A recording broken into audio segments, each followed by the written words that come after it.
গত 2 থেকে 2.5 বছর ধরে আমরা চেষ্টা করে আজকে দম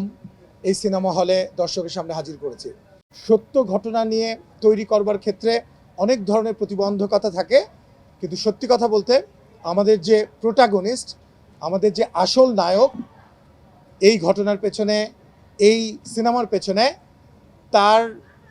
তিনি যদি আমাদেরকে সেই সাহস না দিতেন তাহলে আজকে আমরা এই সিনেমাটা নিয়ে হাজির হতে পারতাম না। কন্টিনিউয়াসলি দমের বিভিন্ন রিয়াকশন আমরা পাচ্ছি দর্শকের কাছ থেকে, কারণ আপনারা জানেন যে দম inspired by a true story, একটা সত্য ঘটনা অবলম্বনে তৈরি হয়েছে দম। এবং আমরা বারবার বলেছি যে গত 2 থেকে 2.5 বছর ধরে আমরা চেষ্টা করে আজকে দম এই সিনেমা হলে দর্শকের সামনে হাজির করেছি, কিন্তু এটার পেছনের গল্প অনেক বড়। সিনেমা শুটিং করতে অনেক সময় লাগে না, এডিটিং করতে অনেক সময় লাগে না, পোস্ট প্রোডাকশন করতে অনেক সময় লাগে না। এখন রিলিজ হয়েছে, দর্শকরা দেখতে পাচ্ছে, কিন্তু এটার পেছনে গল্পটা গাঁথতে অনেক অনেক সময়ের ব্যাপার থেকে যায়। স্পেশালি এই দম সিনেমাটার জন্য, যেহেতু এটা একটা সত্য ঘটনা অবলম্বনে এবং যার সত্য ঘটনা, যার জীবনে এত বড় ঘটনা ঘটে গিয়েছিল এবং যেটা আপনারা জানেন যে 2008 সালে প্রথম আলোতে প্রথম প্রকাশিত হয়েছিল এই ঘটনাটা, সেখান থেকেই সেই ঘটনাটাকে নিয়ে, সেই ঘটনা অবলম্বনেই কিন্তু আজকে 2026-এ এসে আমরা দম সিনেমা রিলিজ করেছি। এবং আপনারা ভাবতে পারেন যে আজকে তৃতীয় সপ্তাহে কেন এসে আমরা ইন্ট্রোডিউস করাচ্ছি আমাদের যে মেইন ক্যারেক্টার, যাকে নিয়ে, যাদের গল্প এটা। সেটার একটাই কারণ ছিল যে আমরা সিনেমাটা তৈরি করে রেদওয়ান রনি যখন শুরু থেকেই এই গল্পটার সঙ্গে নিজেকে,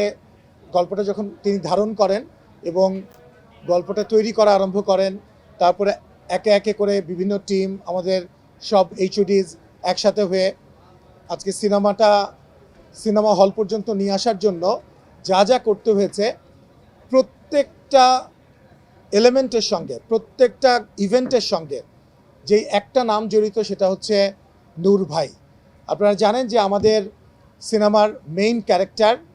নূর আমার পাশে বসে আছে, আফরান নিশো, এবং আরেকজন ক্যারেক্টার রানী, আপনারা দেখতে পাচ্ছেন পূজা চেরি বসে আছে। সো এই রানী আর নূরকে নিয়ে গত কয়েকদিন ধরে শুধু দর্শকের কাছ থেকে আমরা বিভিন্ন রকম প্রতিক্রিয়া পেয়েছি, এবং গত কয়েক বছরে রিসেন্ট টাইমের মধ্যে দর্শকের কাছ থেকে এত ভালো ভালো রিয়াকশন, এবং ইন টার্মস অফ মেকিং এবং ইন টার্মস অফ কোয়ালিটি, এবং তার চাইতেও বড় কথা হচ্ছে যে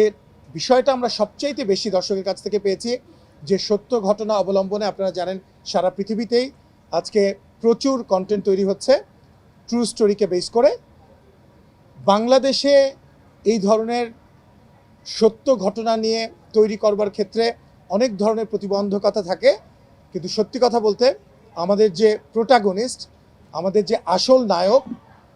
এই ঘটনার পেছনে, এই সিনেমার পেছনে, তিনি যদি আমাদেরকে সেই সাহস না দিতেন তাহলে আজকে আমরা এই সিনেমাটা নিয়ে হাজির হতে পারতাম না।